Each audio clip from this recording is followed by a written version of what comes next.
तो भाई इस week captain America brave new world के साथ रिलीज हुई विकी कौशल स्टारर छावा, जो कि छत्रपति शिवाजी महाराज के सुपुत्र छत्रपति संभाजी महाराज के जीवन पे आधारित है, जिन्होंने शिवाजी महाराज के हिंदवी स्वराज के सपने को पूरा करने के प्रयास में मुगल साम्राज्य और स्पेशली औरंगजेब को ऐसी चोट पहुंचाई कि पूरा मुगल साम्राज्य अंदर से खोखला होकर अल्टीमेटली समाप्त हो गया।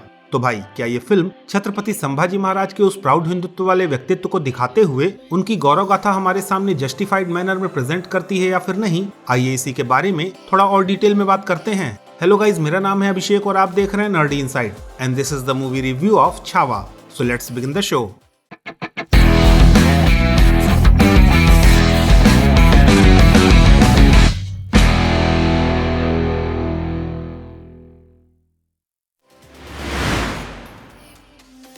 अब भाई फिल्म की स्टोरी की बात करें तो ये फिल्म शुरू होती है मराठा साम्राज्य के उस समय को दिखाते हुए जहां छत्रपति शिवाजी महाराज के वीर गति को प्राप्त होने के बाद औरंगजेब को ऐसा लग रहा है कि वो दक्कन को अब बड़ी आसानी से कब्जा सकता है। लेकिन भाई उसे नहीं पता कि छत्रपति शिवाजी महाराज के बाद मराठा साम्राज्य को अब उनके सुपुत्र छत्रपति संभाजी महाराज स्वराज्य की उसी विचारधारा के साथ एक बार फिर से खड़ा कर रहे हैं जो उन्हें अपने पिता छत्रपति शिवाजी महाराज से विरासत में मिली थी। अब भाई छत्रपति संभाजी महाराज किस तरह से स्वराज्य को स्थापित करने के उद्देश्य के साथ आगे बढ़ते हुए मुगलों के विरुद्ध इस युद्ध को आगे बढ़ाते हैं, यही इस फिल्म की कहानी है। फाड़ देंगे मुगल सल्तनत की छाती अगर मराठा साम्राज्य के विरुद्ध सोचने की जुर्रत की।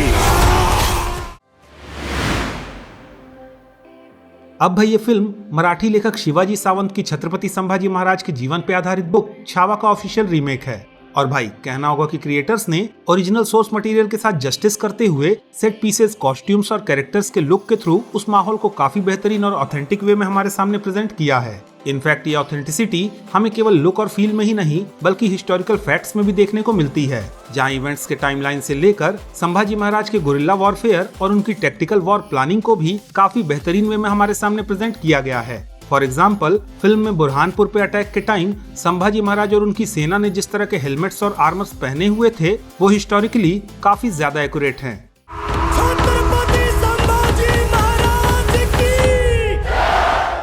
खैर लुक एंड फील तो ठीक है, पर इस फिल्म का सबसे बेहतरीन एस्पेक्ट है इस फिल्म में एक्टर्स की परफॉर्मेंसेज, जहाँ पे सबसे पहले अगर विकी कौशल की बात करें तो उन्होंने जिस तरह से छत्रपति संभाजी महाराज का रोल प्ले किया है वो सच में आइकॉनिक है। क्योंकि जहाँ एक तरफ वॉर वाले सीक्वेंसेज में उनके चेहरे और उनकी आंखों में हमें एक अलग ही लेवल का रेज देखने को मिलता है, तो वहीं दूसरी तरफ as a proud Hindu king जो मैच्योरिटी और तेज हमें उनकी पर्सनालिटी में देखने को मिलता है वो काफी जबरदस्त होने के साथ साथ ऑन पॉइंट भी है। हम शोर नहीं करते, सीधा शिकार करते हैं।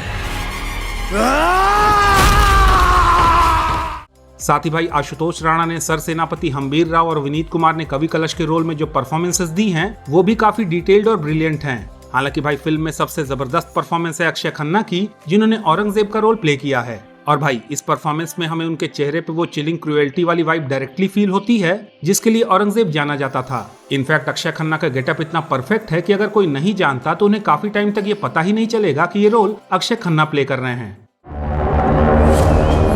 जहाँ जहाँ भगवा रंग नजर आए उसे लाल कर दो। बाकी भाई रश्मिका मंदाना और दूसरे एक्टर्स की बात करें तो उन्होंने भी अपने अपने रोल्स को पूरी तरह से जस्टिफाइड मैनर में पोर्ट्रे करने में कोई कसर नहीं छोड़ी है। खैर अब अगर बात करें फिल्म के एक्शन सीक्वेंसेस की, जो कि इस फिल्म का मेजर पार्ट भी हैं, तो भाई जिस तरह का एक्शन और बैटल सीक्वेंसेस हमें देखने को मिलते हैं वो तो नेक्स्ट लेवल हैं। स्पेशली जिस तरह से अलग अलग टेरेन के अंडर स्पेसिफिक तरह के बैटल सीक्वेंसेस हमें देखने को मिलते हैं वो काफी डिटेल्ड और जबरदस्त हैं। इनफैक्ट हर बैटल में हमें अलग अलग तरह की वेपनरी का भी यूज होता हुआ देखने को मिलता है, विच इज कम्प्लीटली ब्रिलियंट। हालांकि भाई इतनी सारी अच्छी अच्छी चीजों के बीच एक हिस्टोरिकल इनएक्यूरेसी जो फिल्म में थी वो ये कि फिल्म में औरंगजेब के फोर्स्ड कन्वर्जन वाले एंगल को बस नाम मात्र का टच करके छोड़ दिया गया है। इनफैक्ट संभाजी महाराज के टॉर्चर और उन्हें मारने के पीछे औरंगजेब का एकमात्र गोल था उन्हें इस्लाम में कन्वर्ट करना, जिसे इस फिल्म के एंड में बस एक लाइन में टच करके छोड़ दिया गया है। अब भाई मेरे हिसाब से छावा एक ऐसी फिल्म है जो संभाजी महाराज की आइडियोलॉजी और लाइफ को सेलिब्रेट करने के साथ साथ उनके युद्ध कौशल और वॉर प्लानिंग को भी काफी डिटेल्ड और जस्टिफाइड मैनर में हमारे सामने प्रेजेंट करती है। इनफैक्ट इस फिल्म में जिस तरह से उनके प्राउड हिंदू किंग वाले व्यक्तित्व को हमारे सामने प्रेजेंट किया गया है वो आपको गर्व से भर देगा। साथ ही भाई फिल्म में जिस तरह की हिस्टोरिकल एक्यूरेसी को भी मेंटेन किया गया है वो भी जबरदस्त है। ऑल्दो भाई फिल्म में थोड़ा बहुत अनवांटेड सेकुलरिज्म डालने की कोशिश की गई है जिसे आप आराम से इग्नोर कर सकते हो। So in my opinion it's a must watch film जिसे आपको किसी भी कीमत पे मिस नहीं करना चाहिए। पार्वती पतये हर हर महादेव। तो भाई दैट्स इट, ये था मेरा विकी कौशल स्टारर छावा मूवी का रिव्यू। अगर आपको ये रिव्यू पसंद आया तो प्लीज इस वीडियो को लाइक कीजिए, शेयर कीजिए और हाँ, अगर आपके कुछ सजेशंस हैं तो please don't forget to comment और जाते जाते प्लीज इस चैनल को सब्सक्राइब करना भी ना भूलें। तो मिलता हूँ मैं आपसे अगली वीडियो में, तब तक के लिए have fun and enjoy the day.